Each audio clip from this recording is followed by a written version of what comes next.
Why is a literal teenager's different definition of racism from you so horrifying that you all have to go, "No! No, we have to stop him! We've got to debunk him now! Ah!" I got nothing. Again. Wherever did you get the idea that racism was a self-applied identity? And if the only true racists are the racists who self-identify as racists, how can we ever expect to make any social progress to reduce racism? Or did I just answer my own question?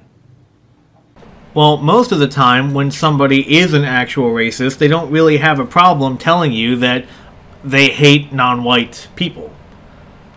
I mean, historically, that's always been the case. It's not like the KKK tried to hide that when they were at the height of their power. That was their main selling point. They were for the white race to the exclusion of all other races.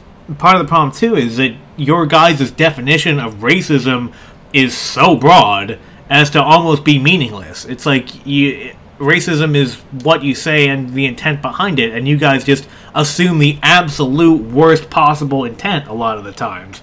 So how can we make any progress towards rooting out racism if you're just going to accuse almost anything that anybody you disagree with says about race as racism? Or did I just answer my own question?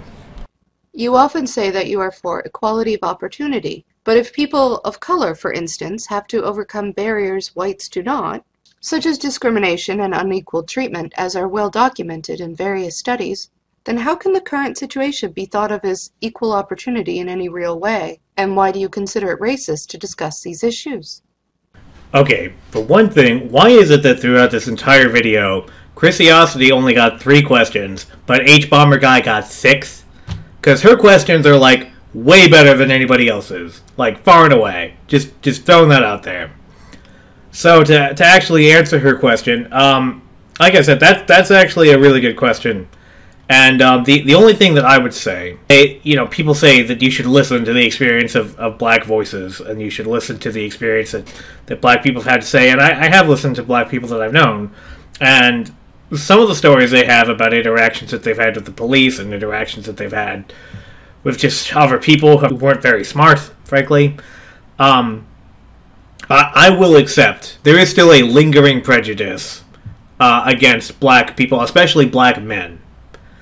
And I do accept that. The problem is that I also listen to people like Thomas Sowell, and I also listen to people like Clarence Thomas, and it really seems like that there is a formula for success in life. And it has to do with delaying gratification, and with getting an education, and with being not even just smart with money, just not being stupid with money, and associating with the right people. And for some people, this is going to be easier than others. I mean, a lot of it is just who you grow up around. But I think that to pretend that there isn't a problem in the black community, when you have a lot of black leaders that will more or less say that, even Barack Obama would talk about the rampant fatherlessness in the black community, which is something that he knew something about. You can't ignore one to the detriment of the other. So you look at this discrimination thing, and this, what do they call it, the implicit bias thing. And I frankly think that some of the research about that is dubious. Like, I can accept that there is a prejudice at some level against black men. I can accept that. But what I'm not so sure about is that this is actually effectively impacting their professional lives. Right? I mean, you do have so many stories of people who did get out of a tough situation, whatever that situation was, and they more or less all have the same story. So instead of saying that we need to give black people more opportunities via affirmative action and via quotas and via whatever else, why can't it also be a priority that it's like we have to impress them that ultimately it all comes down to your choices and what you do? So you can't I don't think that if you're really concerned about making blacks more or less equal to whites, I don't think you can just ignore the fact that ultimately really all comes down to individual choice. Do you understand basic English syntax? Like, you know, if I say this cat is pretty, I don't mean that all other cats aren't pretty. Like, do you really not get why saying all lives matter in response to Black Lives Matter is not only racially insensitive, but just patently ridiculous? This may surprise some listeners, but I actually do agree with him about the All Lives Matter hashtag. I don't agree with the Black Lives Matter hashtag either, but I did always think that the All Lives Matter thing was kind of petty and stupid, frankly. Isn't it offensive to men to assume that a man could only ever want equality for women, and therefore be comfortable with feminism as a whole in order to get laid, and that reduces us to beasts? If that was the case, wouldn't I attempt to get laid from my views instead of not ever trying that? Wow, something else I agree with. Yeah, I do find a lot of male feminists insufferable, but trying to dismiss them by saying that they're just trying to get laid is just frankly dumb. I mean, even if they are, even if you're completely correct that they are just trying to get laid, that doesn't mean that they can't say valuable things. You know, trying to impugn somebody based on your interpretation of their motives is just another way to avoid really confronting what they have to say in terms of the substance of it. So I actually agree with him on that one. If you say you're an egalitarian, will you call out the man-hating slurs that you see coming from people within your community? People who use terms like cuck, beta male, faggot, or mangina? All of these things basically distill men down into thinking that the most important thing about them is to be having sex with a woman. That's rather offensive. So what are you doing to stop this kind of behavior in your community? Look, if a guy doesn't want to be called a cuck, faggot, mangina, or beta male, then they shouldn't act like a cuck, faggot, mangina, or beta male. I mean, these are insults. These are insults that are meant to make fun of a person. Are you saying that you should have non-offensive insults? That's really... It's like calling somebody... It's like saying that calling a woman is a bitch is misogynistic. No, it's not. You're insulting her because she's a bitch, not because she's a woman. Yeah, you are impugning her femininity, just as calling somebody a beta male or a cuck is impugning their masculinity, but you're trying to insult them. I mean, you can argue that insulting people is non-productive, and you would be correct, but that doesn't mean that it isn't sometimes appropriate. What is the number of followers, the number of likes, the number of dislikes, the number of retweets, the number of subscribers, any of those numbers, any of those metrics, what have they got to do with the argument? Deepak Chopra, for example, a man who trots out an endless stream of pseudoscientific quantum woo bollocks, has nearly 3 million followers. So what? Those people follow him because he tells them what they want to hear. Why even mention the number of followers you have? What difference does it make? So, while I personally would never make an argument from popularity, I also don't remember any anti-SJWs ever making an argument from popularity. And that is a fallacy. But at the same time, like, it is worth it when a lot of feminist YouTubers have only a fraction of the number of subscribers that a lot of the anti-feminist YouTubers have. It's worth asking, why is the anti-feminist position on YouTube seemingly so much more popular? And even if you come to a conclusion that is not flattering to the people that subscribe to that viewpoint, it's still a question that's worth asking. So saying that, oh, I have X number of followers, therefore I'm better than you, which, I mean, I am in no position to say that, but if a person does say that, yeah, you're right, that's a fallacy, but at the same time, to say that popularity carries no weight whatsoever, I mean, it does make a difference in terms of, like, in terms of how much your viewpoint is resonating with people. And just because it's resonating with people doesn't mean it's correct, of course, but it's still worth asking, why is it resonating with people? Why is it that you go on and fucking on about safe spaces and trigger warnings and delicate little flowers, but continue to hide behind your cartoon avatars and your childish pseudonyms, and whenever anyone calls you out on your sexist, racist, homophobic, bigoted rhetoric, you become the argument of your own scorn and are hashtag triggered, as they say? So, I'm going to make 2 points about this. 2 answers. And the first one is less important. And it goes something like this. Why don't you have an avatar, honestly? Like, when you have an avatar, it makes it so much harder to attack the person, right? At that point, you have to attack the ideas. Like, it's kind of hard for me to take you, Michael Rowland, seriously when I see you wearing your nail polish and your toga. Are you really wearing a toga? Are you kidding me? Or whatever that is. It's so much harder to take you seriously when I can see who you are. But when I'm an avatar, when I'm just a coat of arms on a backdrop, then people who watch my channel have to deal with what I'm saying. They can't attack me personally. But secondly, the other point I want to make, the reason why people have avatars is because people get fired for this shit, Michael. That's why.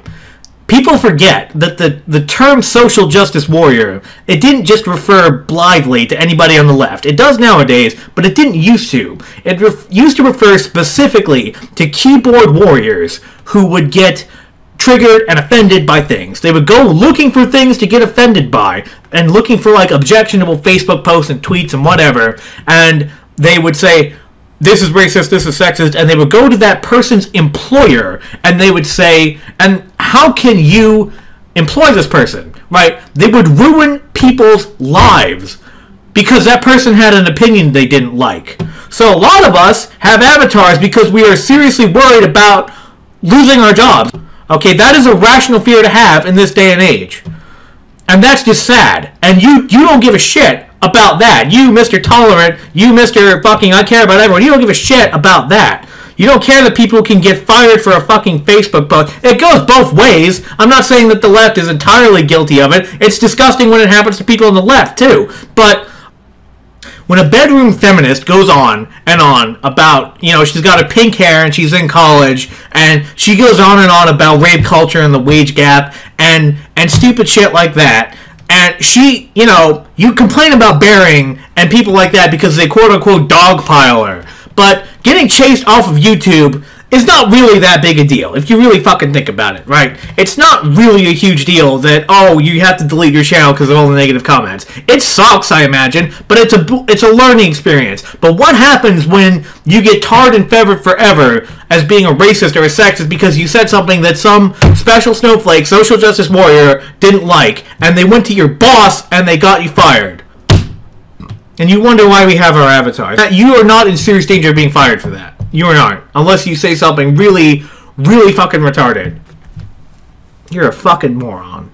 Are you willing to publicly acknowledge and admonish the massive amount of hatred, bullying, harassment, and intimidation that a lot of your fans infringe upon people? And I don't mean these tiny disclaimers that you put under the description fold or flash for 2 seconds at the beginning of the video that you know nobody reads. I mean a public and ongoing anti-bullying stance. Or do you kind of like watching your fans go around harassing people and calling them slurs and telling them to kill themselves? You kind of like it, don't you? I mean, if that's your thing, and I guess that's just what you're into, just makes you a dick. Okay, calming down, calming down, calming down. So this isn't really a question for me, obviously. It's not like I have a huge fan base. It's funny how many of these arguments against anti-feminists simply don't work if they're not as popular as they are. Like, if it was reversed, where the feminists, all of them had at least 50,000 subscribers, and the anti-feminists only had an average of like 8,000. I'm not really sure what the average amongst the feminists are, but let's just say 8,000. You know, it wouldn't work anymore. A lot of their arguments. It's kind of funny. So let's look at Bering. Okay? Bering always gets attacked for this, about how his fans go and harass people. So Bering has 300,000 subscribers, which is a lot. And let's just pause it. If even 1% of them are assholes, that's 3,000 people. And when he goes after these smaller feminist YouTuber channels, which is exactly what he was doing when he was a smaller channel, when he was trying to make his way, and now he's doing the exact same thing because why would he change if that's what's made him successful? Then that 1% of his fan base, the hypothetical 1% that are assholes, right, they're going to do whatever. And even if Bearing makes a consistent, 90-second disclaimer before every video, say don't harass this person, how much of that 1% is really going to be dissuaded by that? Even if it's half of them, that's still 1,500 people against a YouTuber that has not nearly that many subscribers. Now I have yet to be a YouTuber that's on the receiving end of that kind of treatment. I can't imagine it's very pleasant. But at the same time, to what extent is Bearing really at fault with that? Is it really his fault that he has resonated with so many people? I don't think that it is. I think he was just doing his thing and people liked it. And some of them were assholes.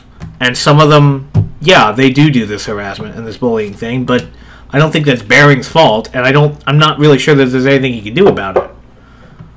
And I think that you guys trying to pressure him to change what he does based on that is just extremely disingenuous, and frankly it comes off as jealousy. Even if that's not how you intend it, that's how it comes off to somebody who doesn't really care a whole lot about YouTube drama, like me, but I enjoy watching these videos.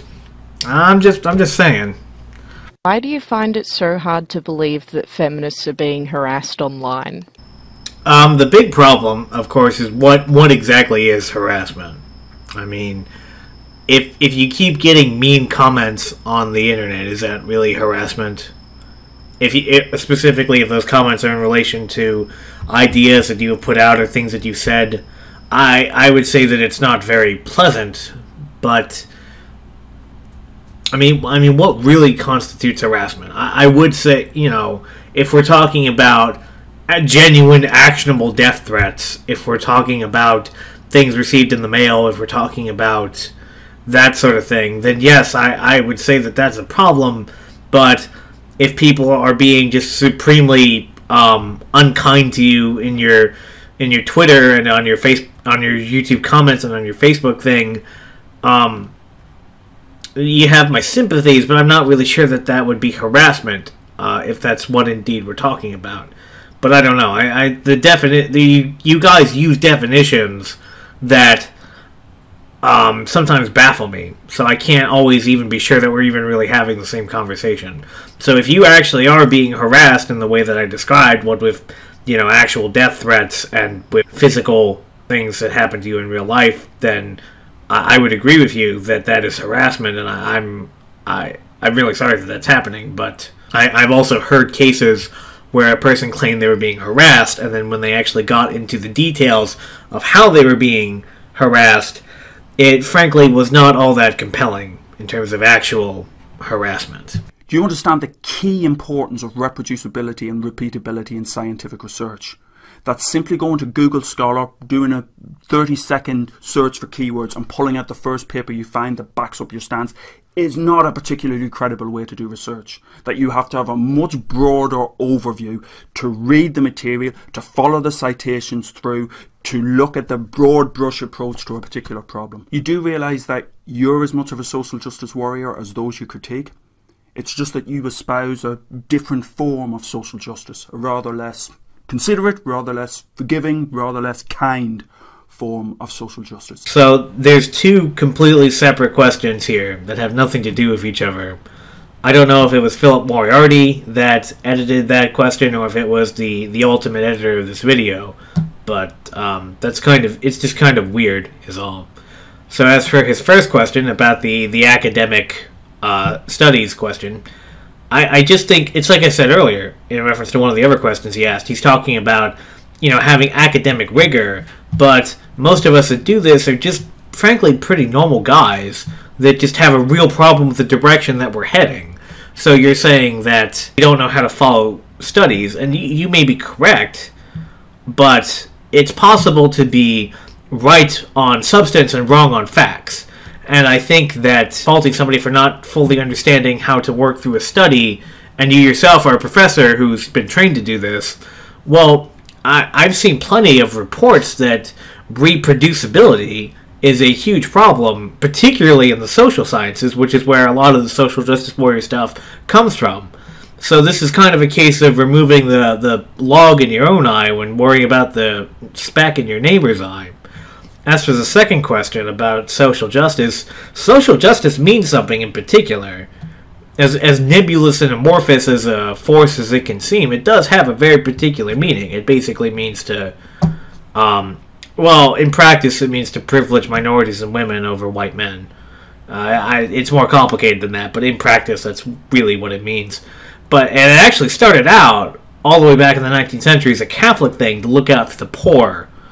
And now it's just morphed into something that's so unrecognizable from its original intent that it's really just sad. Finally, to talk about how we're advocating for something that's less kind and considerate, yes!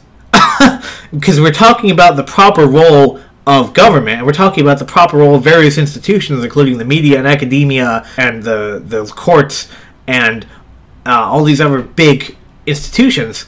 And I don't want those things to be kind and considerate. I don't want the government taking a personal interest in my welfare. I just want them to do the bare bones of their job.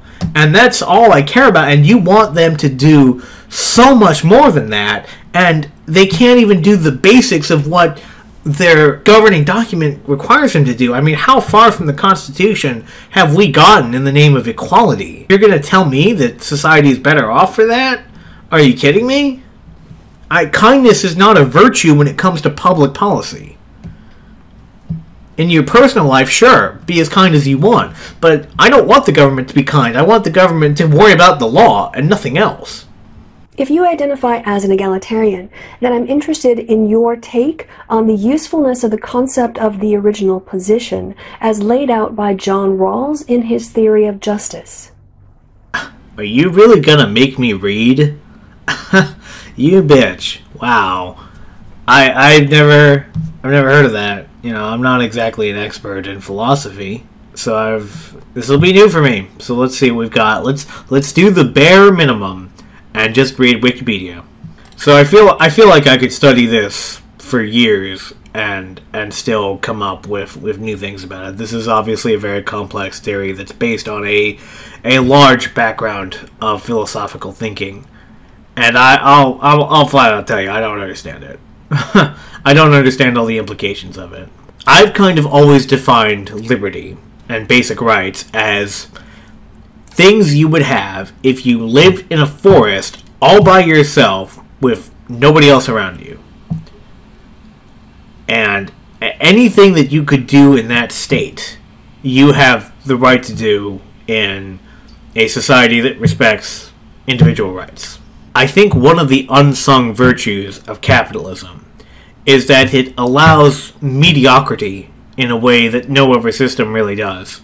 Right? Obviously, there are mediocre people no matter what system you go into, but one of the defenses of capitalism tends to be something along the lines of it allows the most talented people to rise to the top. And what I think that defense ignores is the fact that yes, the most talented people get to rise to the top, but it also, on their way to the top, and once they get there, there's a lot of positions to fill for people who don't really have a lot of ambition, for people who don't really have a lot of creativity, for people, well, like me. In any other society, when you have people like that, they are wards of the state, right? They certainly live, and they live their lives, but most of the larger points of their existence, most of where they live and how they live and things like that, they're all determined by whomever's in charge, whether it's the king or whether it's the communist government or whatever. Right? They can have friends, they can have social groups, they can have whatever, but the broad points of their life are all determined by the government. And in capitalism, in a democratic society that uses capitalism as its economic system, that person still has a certain amount of dignity. They still have the ability to create their own life. And it's true for mediocre people, and it's true for less well-off people. My feeling is that anything that abridges that arrangement is not to the advantage of the less well-off. And so I guess if John Rawls' theory of justice is some kind of framework, I would say that it falls in very well with that. But if I'm misinterpreting it, well, I've given you my view. So there you go. I've answered the question. As a supporter, as a proponent of freedom of speech, why do you want to quash academic freedom? If you're not familiar with the concept of academic freedom, it's worth, in the UK at least, looking up the 1988 Education Reform Act and seeing what that says about the rights of academics to put across unpopular opinions. I don't know what he's talking about there. This is another instance where he's clearly referring to something specific, and I don't know what he's talking about. The problem with academia, especially the social sciences, is that they are so overwhelmingly left-wing that it affects the quality of the output that they have. And as inevitably happens when you have an overwhelming ideological bias against something, it tends to shut out other voices. I mean, Jordan Peterson is the best example of this. From what I can tell watching his videos, he seems to think that his job is hanging by a thread. Look at all these riots that have happened on college campuses because of speakers coming in that have views that the students don't like. I mean, who's quashing academic freedom here? When somebody like Charles Murray, who's not a right-winger, who's not a... I don't think he's a Donald Trump supporter. If he is, he's not a very big one. There's a literal riot over it in which he and a female staffer who was trying to help him are put in the hospital. So who's trying to quash academic freedom? I really want to know the answer to that because I don't know what he's talking about.